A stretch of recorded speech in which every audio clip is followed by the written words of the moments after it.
21h14. L'appel parle d'une porte ouverte, pas d'un corps. Julien Mercier dit que Claire dort peut-être sous médicaments. Pourtant, il réclame des policiers, pas une ambulance. 4 minutes plus tard, la caméra piéton capte sa première contradiction. Il bloque l'entrée avec son épaule. Il dit craindre de la réveiller. Il garde pourtant ses chaussures mouillées sur le parquet clair. Son regard retourne 2 fois vers le garage fermé. Rien ne ressemble à une urgence désordonnée. Tout ressemble à une version préparée trop vite. Et les agents le sentent immédiatement. Le 17 novembre, les voitures arrivent aux 8 rue des Tilleuls, quartier neuf, haie basse, lampadaire blanc, allée propre. Claire Dumas, 36 ans, vit là avec Julien, 39 ans. Mariage de 8 ans, pas d'enfant. Elle dirige une petite agence immobilière locale. Lui travaille en maintenance industrielle, parfois de nuit. À 21h10, Julien appelle le 17. Il dit que Claire s'est enfermée. Il dit qu'elle ne répond plus. Mais la chambre est vide. Le lit reste tiré au cordeau. Les oreillers sont alignés. L'armoire présente un espace manquant. Un manteau absent. Une paire de bottines aussi. Pourquoi raconter une femme enfermée quand rien ne prouve sa présence récente? L'agent Morel note une légère odeur de javel. Pas forte, pas accidentelle. Une odeur répartie comme un rinçage pressé. La salle de bain paraît sèche, sauf un joint humide près de la douche. 2 serviettes mentent aux porte-serviettes. Un peignoir blanc pend derrière la porte. Julien parle d'un ménage matinal. Il ajoute que Claire déteste le désordre. Pourtant, son sac repose près de l'entrée. Portefeuille dedans, clé dedans, rouge à lèvres dedans. Ses lunettes aussi. Son téléphone manque, sa montre manque, son ordinateur manque. Pour un malaise brutal, l'absence paraît sélective. Pour une disparition volontaire, le sac paraît abandonné. Les policiers avancent déjà entre 2 récits impossibles. À 21h22, Morel demande l'ouverture du garage. Julien répond qu'il cherche la télécommande. Il fouille trop longtemps. Secondes, selon la vidéo. Puis il dit que la porte intérieure coince. L'agent pousse simplement. Elle s'ouvre sans résistance. Une berline grise attend dedans. Le moteur est froid. Le coffre brille, fraîchement essuyé. Sous l'aile arrière, une trace sombre contourne une flaque d'eau. Morel éclaire la grille d'évacuation. Une fibre rose y colle encore. Même teinte que le pull favori de Claire.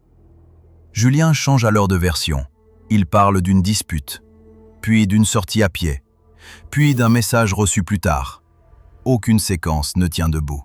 À 21h29, le contrôle devient une scène potentielle. Les techniciens sont appelés. La voiture est gelée.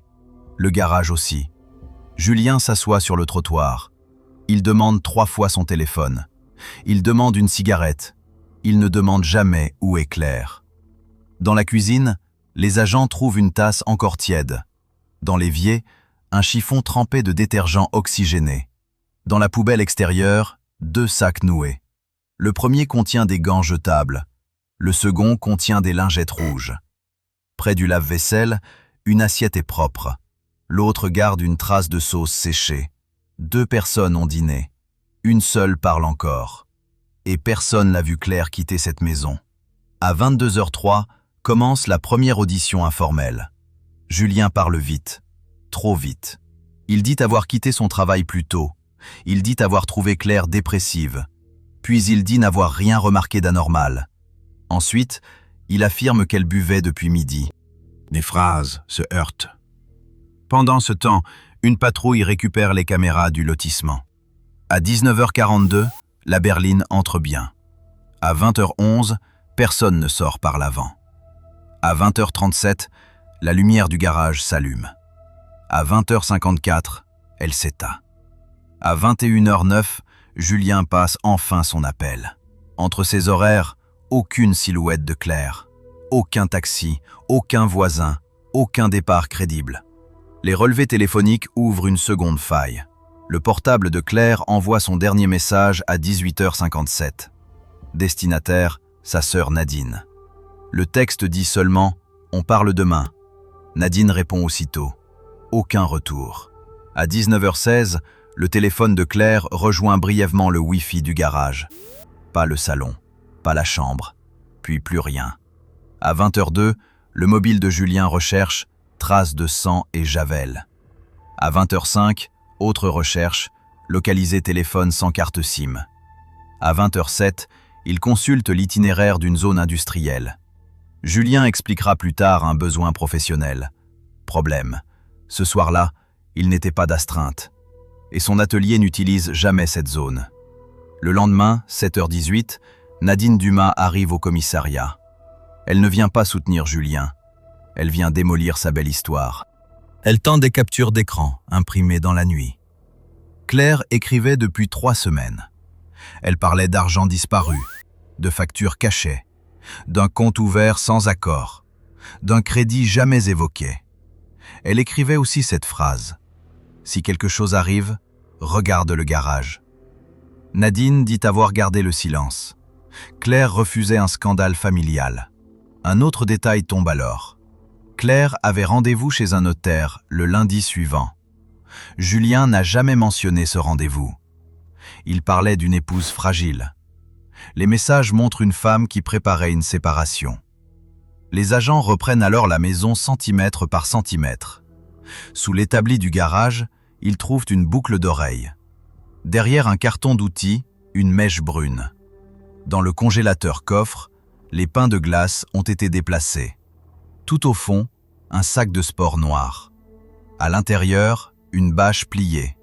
2 colliers de serrage. Une couverture polaire humide. Aucun corps. Mais la direction devient nette. Le laboratoire révèle du sang nettoyé sur la grille, puis sur le coffre, puis sur l'arête du plan de travail. ADN compatible avec Claire. Zone majeure.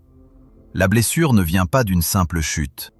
Il faut un choc, puis un déplacement, puis du temps pour nettoyer.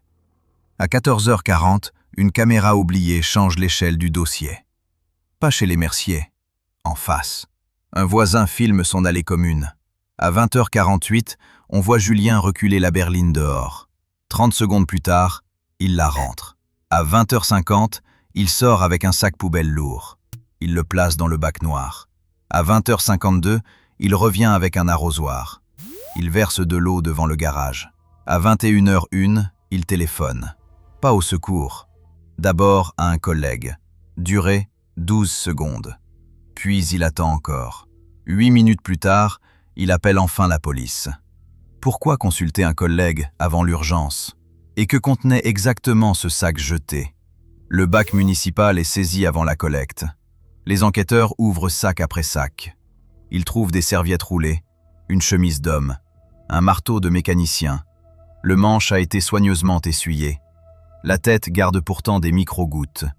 Le sang appartient à Claire. Une mèche de cheveux colle au bord métallique. Le corps manque encore. L'autopsie aussi. Mais le laboratoire peut déjà parler d'un traumatisme crânien sévère. Dans la machine à laver, les agents saisissent un cycle interrompu. Une housse de coussin y tourne encore, humide. Sur la buanderie, une petite goutte sèche. Elle aussi contient l'ADN de Claire. Le nettoyage ne suivait aucun plan parfait. Il suivait une panique. Les données du véhicule ouvrent ensuite une route précise. À 21h34, quelqu'un efface l'historique du GPS intégré. Trop tard. Le module télématique garde une copie distante. Une destination ressort. Zone industrielle des carrières, bord de rivière. À 23h12, les policiers sécurisent l'accès. Ils trouvent d'abord des traces de pneus humides, puis un morceau de ruban adhésif, puis une empreinte partielle sur une barrière métallique. À 3h12, le 19 novembre, les plongeurs descendent. L'eau est basse. Les herbes accrochent une bâche bleue. Claire Dumas apparaît à 6 mètres du quai. Poignets ligotés, corps enveloppé dans la couverture du garage. Le crâne montre 2 impacts distincts. Les avant-bras portent des blessures défensives. Le médecin légiste situe la mort entre 19h30 et 20h15. Pas un accident tardif, pas un chute isolé. Claire a reçu un premier coup, puis un second. Le second fracture l'os pariétal. Le premier l'a probablement fait tomber. Des ecchymoses marquent ses avant-bras. Elle a tenté de bloquer l'arme. Sous un ongle, les experts récupèrent une particule de peinture grise, la même que l'établi du garage. Dans ses cheveux, une poussière métallique identique à celle du marteau. Cette partie du dossier tue l'idée d'une glissade, mais elle crée une autre question. Pourquoi la maison semblait-elle presque intacte? Réponse probable, le choc s'est joué vite. Puis, le nettoyage a commencé immédiatement. À 9h07, l'interrogatoire formel démarre. Julien demande un café, puis un avocat. Puis, il recommence à parler. Il dit qu'il se disputait pour l'argent. Il dit que Claire menaçait de partir. Il prétend ensuite qu'elle aurait glissé contre l'établi. Les enquêteurs déposent alors devant lui la bâche, le marteau, les recherches, le GPS. Julien détourne les yeux seulement devant un objet absent, le téléphone de Claire. Il n'a jamais été retrouvé dans la maison. Pourtant, à 20h24, une caméra de service montre la berline sur la rocade. Julien s'arrête 11 secondes près d'un fossé. Les agents y chercheront plus tard un mobile brisé en 4 morceaux. Le contenu de ce téléphone finit par revenir malgré tout. L'appareil est détruit. Les données partiellement sauvées. À 19h03, Claire enregistre une note vocale. On entend Julien crier au sujet d'un virement. On entend une chaise racler.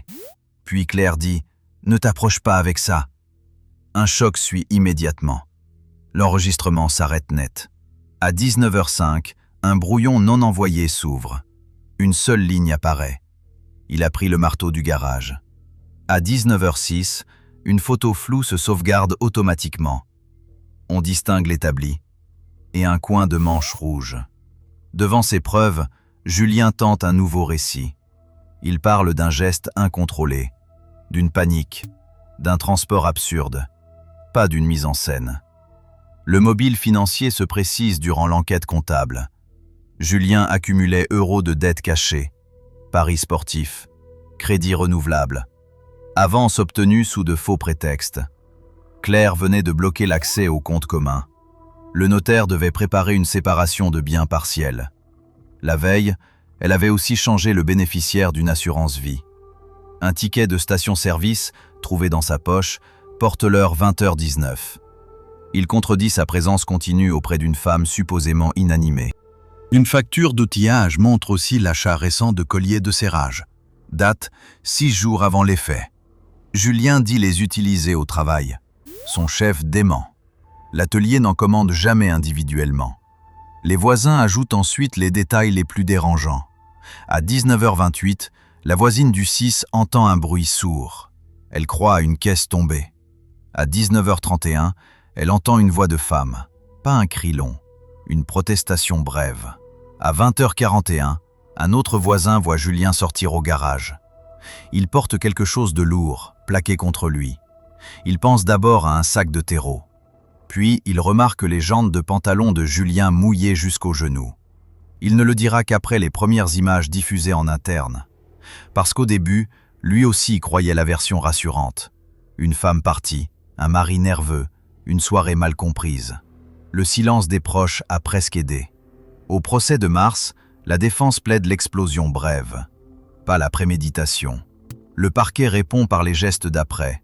Nettoyage, mensonge, transport, destruction du téléphone, fausse chronologie, appel différé. Le jury voit la vidéo du garage. Il entend la note vocale. Il découvre aussi le détail des chaussures. Julien avait marché dans une eau mêlée de sang.